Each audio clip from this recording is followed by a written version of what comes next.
नमस्कार। प्रादेशिक समाचार के साथ मैं पूनम किरकेट्टा। पहले मुख्य समाचार। देश भर में अब तक 97 करोड़ 65 लाख से अधिक कोविड रोधी टीके लगाए गए। झारखंड में स्वास्थ्य विभाग ने प्रतिदिन 3 लाख लोगों के टीकाकरण का रखा लक्ष्य। देश में 2 महीने से भी कम समय में 4 करोड़ से अधिक श्रमिकों ने ई श्रम पोर्टल पर पंजीकरण कराया है। झारखंड से 7,84,781 पंजीकरण। तेलंगाना से गुजर रहे निम्न दबाव का झारखंड में भी असर। रांची सहित राज्य भर में हो रही बारिश, कई हिस्सों में वज्रपात की भी चेतावनी। और दुमका में खेल मंत्री ने 4 दिवसीय झारखंड राज्य सीनियर बैडमिंटन लीग टूर्नामेंट का किया उद्घाटन। कहा, जल्द पंचायत से लेकर राज्य स्तर तक होगी फुटबॉल प्रतियोगिताएं। और अब समाचारों में आगे बढ़ने से पहले जरूरी संदेश। भारत कोविड टीकाकरण अभियान के अंतर्गत 100 करोड़ टीके लगाने का लक्ष्य हासिल करने के निकट है। ऐसे में आकाशवाणी उन सभी चिकित्सकों, नर्सों और अन्य स्वास्थ्य कर्मियों का अभिनंदन करता है जिन्होंने इस महत्वपूर्ण कार्य में योगदान दिया है। इसके साथ ही हम आप सभी को सतर्क करना चाहते हैं कि कोविड अभी गया नहीं है। हमारी आप सभी से अपील है कि यथाशीघ्र दोनों टीके लगवाएं और अन्य लोगों को टीके लगवाने के लिए प्रेरित करें। कृपया त्योहारों के समय में इन 3 आसान उपायों का पालन अवश्य करें। मास्क पहने, 2 गज की दूरी बनाए रखें, हाथ और मुंह साफ रखें। कोविड से संबंधित कोई भी जानकारी और मार्गदर्शन के लिए राष्ट्रीय हेल्पलाइन 011-2397-8046 और 1075 पर फोन करें। इसके अलावा राज्य हेल्पलाइन नंबर 104 डायल कर समस्या का त्वरित समाधान लिया जा सकता है। राष्ट्रव्यापी कोविड टीकाकरण अभियान के अंतर्गत देश भर में अब तक 97 करोड़ 65 लाख से अधिक कोविड रोधी टीके लगाए जा चुके हैं। स्वास्थ्य मंत्रालय के अनुसार स्वस्थ होने की दर 98.10% हो गई है। राज्य में कोरोना का टीकाकरण एक बार फिर गति पकड़ेगा। स्वास्थ्य विभाग ने अब प्रतिदिन 3 लाख लोगों का टीकाकरण करने का निर्णय लिया है। इसे लेकर सभी जिलों का लक्ष्य निर्धारित किया गया है। विभाग के अपर मुख्य सचिव अरुण कुमार सिंह ने सभी उपायुक्तों को पत्र भेजकर लक्ष्य के विरुद्ध टीकाकरण सुनिश्चित करने के निर्देश दिए हैं। अपर मुख्य सचिव ने निर्धारित लक्ष्य के तहत समुचित माइक्रो प्लानिंग कर योग्य लाभुकों की पहचान कर टीकाकरण करने को कहा है। उन्होंने उन लोगों को भी दूसरी डोज का टीका लगाने के निर्देश दिए जिनका समय होने के बावजूद दूसरी डोज का टीका नहीं लग सका है।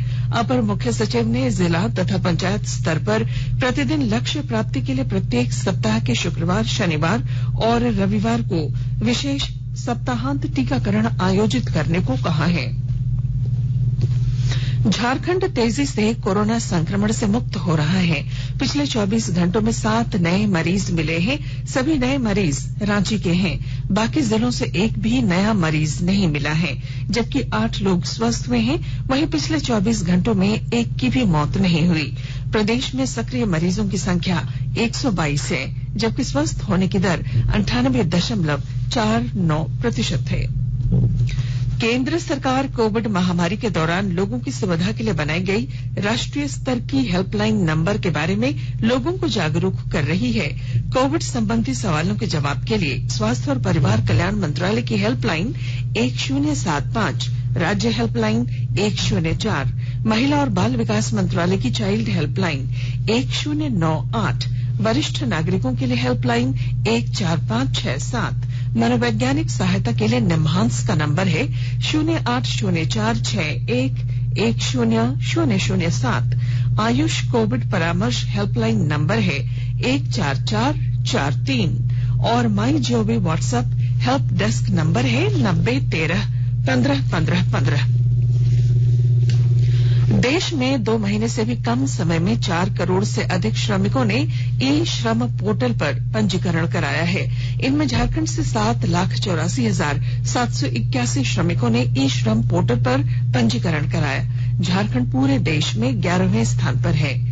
केंद्रीय श्रम एवं रोजगार मंत्री भूपेंद्र यादव ने एक ट्वीट संदेश में ये जानकारी साझा करते हुए कहा कि पंजीकरण कराने से असंगठित कामगारों को सरकारी योजनाओं का लाभ सरलता से मिलेगा। निर्माण, परिधान निर्माण, मछली पकड़ने, गिग और प्लेटफॉर्म वर्क, स्ट्रीट वेंडिंग, घरेलू कार्य, कृषि और संबद्ध कार्यों, परिवहन क्षेत्र जैसे विविध व्यवसायों से जुड़े श्रमिकों ने पोर्टल पर पंजीकरण कराया है। इनमें से कुछ क्षेत्रों में प्रवासी श्रमिकों की एक बहुत बड़ी संख्या भी जुड़ी है। प्रवासी श्रमिकों सहित सभी असंगठित श्रमिक अब ई श्रम पोर्टल पर पंजीकरण के माध्यम से विभिन्न सामाजिक सुरक्षा और रोजगार आधारित योजनाओं का लाभ ले सकते हैं। देश के 75वें स्वाधीनता दिवस समारोह के उपलक्ष्य में आजादी का अमृत महोत्सव के अंतर्गत प्रादेशिक समाचार एकांश आकाशवाणी रांची द्वारा स्वाधीनता संग्राम और उसके गौरवशाली इतिहास पर 18 अगस्त से साप्ताहिक अमृत महोत्सव क्विज का शुभारंभ किया गया है। सेंट्रल कोलफील्ड्स लिमिटेड और mission blue foundation Amrit Mahotsav quiz में आकाशवाणी समाचार रांची के साथ सहयोगी के रूप में शामिल है। आजादी के 75 वर्षों का पर्व अमृत महोत्सव प्रत्येक बुधवार शाम 7 बजे प्रसारित होने वाले प्रादेशिक समाचार के दौरान पूछे गए प्रश्न का सही उत्तर देने वाले प्रथम 10 प्रतिभागियों में से लकी ड्रॉ द्वारा चुना हुआ एक प्रतिभागी इनाम का हकदार होगा। इसके लिए सुनते रहें आकाशवाणी रांची का प्रसारण।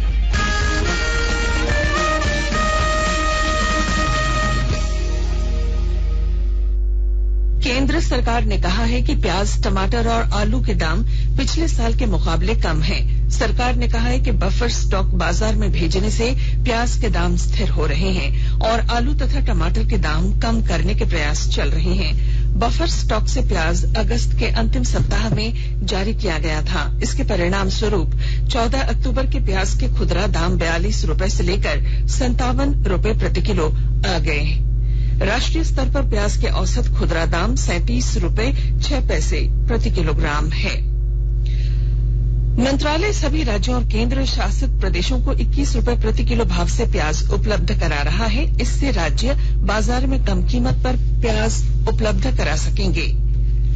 आकाशवाणी के ताजा तरीन समाचारों के लिए आप हमारी वेबसाइट newsonair.com पर लॉग ऑन कर सकते हैं। ताजा समाचार Twitter handle @AIR News Alerts और Facebook page all India radio news पर भी उपलब्ध है। आप प्रादेशिक समाचार एकांश के ट्विटर हैंडल @AIR News _ और फेसबुक, इंस्टाग्राम पेज तथा YouTube channel AIR News Ranchi पर भी हमारे बुलेटिन सुन सकते हैं। प्रादेशिक समाचार आप आकाशवाणी रांची से सुन रहे हैं और अब पेश है कोरोना से बचाव के कुछ संदेश।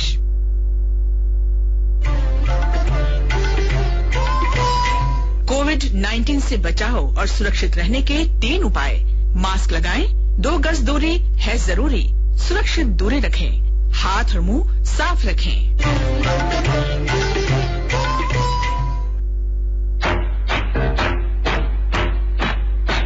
चलो प्रगति शुरुआत करें, चलो एक फैसला आज करें, मास्क नहीं तो टोकेंगे, कोरोना को रोकेंगे, चलो एक वादा करते हैं, चलो एक वादा करते हैं, मास्क नहीं तो टोकेंगे, कोरोना को रोकेंगे।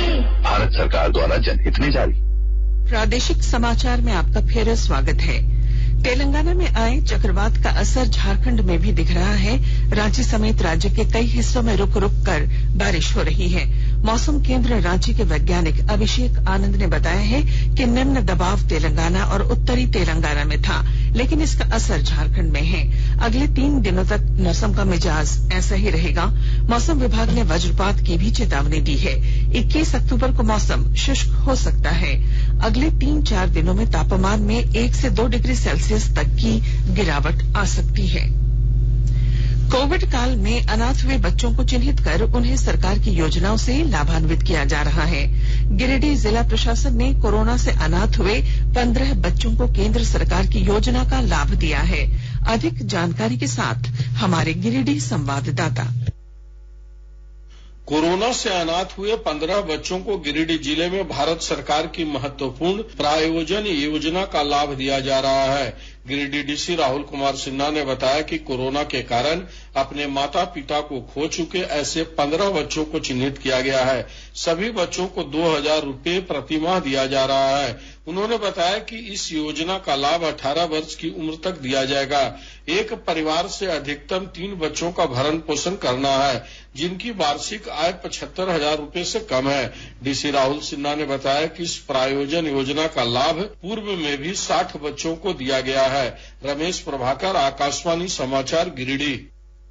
उप राजधानी दुमका के सिद्धो कान्हू इंडोर स्टेडियम में 4 दिवसीय झारखंड राज्य सीनियर बैडमिंटन लीग टूर्नामेंट की कल शुरुआत हुई। राज्य के खेल मंत्री हफीजुल हसन ने संताल परगना प्रक्षेत्र के पुलिस उप महानिरीक्षक सुदर्शन प्रसाद मंडल के साथ बैडमिंटन खेलकर टूर्नामेंट का उद्घाटन किया। खेल मंत्री ने कहा कि राज्य की खेल प्रतिभाओं को प्रोत्साहित करने की दिशा में सरकार हर स्तर पर कार्य करेगी। आने वाले समय में इस प्रकार की कई खेल प्रतियोगिताओं का आयोजन किया जाएगा। उन्होंने कहा कि सरकार ने सभी जिलों में जिला खेल पदाधिकारियों की नियुक्ति की है। बहुत जल्द ही पंचायत से लेकर राज्य स्तर तक फुटबॉल प्रतियोगिताएं आयोजित की जाएंगी। इसका शुरुआत आज हम लोग कर रहे हैं, किए हैं, और आगे देखिए भी बहुत सारा प्रोग्राम सरकार का है, हम लोग करेंगे। खेल के क्षेत्र में, हॉकी के क्षेत्र में हम लोग करने जा रहे हैं। हमारी सरकार, अब देखिए होंगे पहली बार कि डिस्ट्रिक्ट स्पोर्ट्स अफसर का नियुक्ति किया। उसको जिम्मेवारी दिया गया है और डीसी साहब को जिम्मेवारी दिया गया है कि हर खेल को आपको डिस्ट्रिक्ट में कराना। वैसे हम लोग बहुत जल्द छठ के बाद ही बालिका और बालक पंचायत से लेकर के राज्य स्तर तक फुटबॉल का प्रतियोगिता कराने जा रहे हैं। इस प्रतियोगिता में राज्य भर से करीब 125 सीनियर महिला और पुरुष खिलाड़ी हिस्सा ले रहे हैं। जिला बैडमिंटन संघ द्वारा आयोजित इस टूर्नामेंट का समापन 20 अक्टूबर को होगा।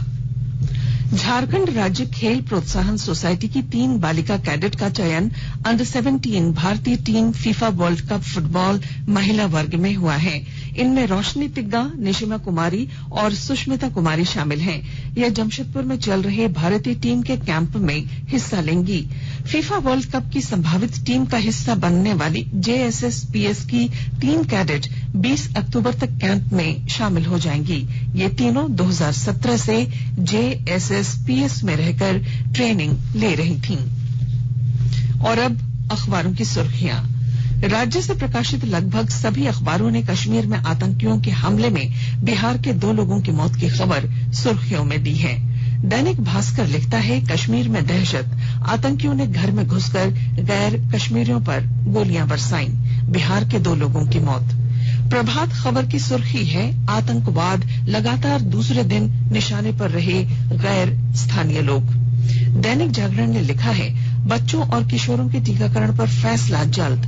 4 करोड़ से अधिक श्रमिकों ने ई श्रम पोर्टल पर कराया पंजीकरण। रांची एक्सप्रेस ने इसे प्रमुखता से प्रकाशित किया है। 20 अक्टूबर से जूनियर महिला राष्ट्रीय हॉकी चैंपियनशिप होगी शुरू, मुख्यमंत्री करेंगे शुभारंभ। दैनिक हिंदुस्तान ने इसे पहले पन्ने की सुर्खी बनाई है। कश्मीर में आतंकवादियों ने बिहार के 2 लोगों की हत्या की, एक जख्मी।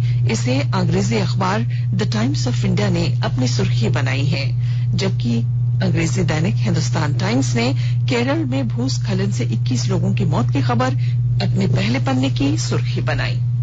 और अब अंत में मुख्य समाचार। देश भर में अब तक 97 करोड़ 65 लाख से अधिक कोविड रोधी टीके लगाए गए। झारखंड में स्वास्थ्य विभाग ने प्रतिदिन 3 लाख लोगों के टीकाकरण का रखा लक्ष्य। देश में 2 महीने से भी कम समय में 4 करोड़ से अधिक श्रमिकों ने ई श्रम पोर्टल पर पंजीकरण कराया। झारखंड से 7,84,781 पंजीकरण। तेलंगाना से गुजर रहे निम्न दबाव का झारखंड में भी असर। रांची सहित राज्य भर में हो रही बारिश, कई हिस्सों में वज्रपात की भी चेतावनी। और दुमका में खेल मंत्री ने 4 दिवसीय झारखंड राज्य सीनियर बैडमिंटन लीग टूर्नामेंट का किया उद्घाटन। कहा, जल्द पंचायत से लेकर राज्य स्तर तक होगी फुटबॉल प्रतियोगिताएं। और इसके साथ ही आकाशवाणी रांची से प्रादेशिक समाचार का ये बुलेटिन समाप्त हुआ। नमस्कार। में रहिए, सुरक्षित रहिए और सुनते रहिए आकाशवाणी।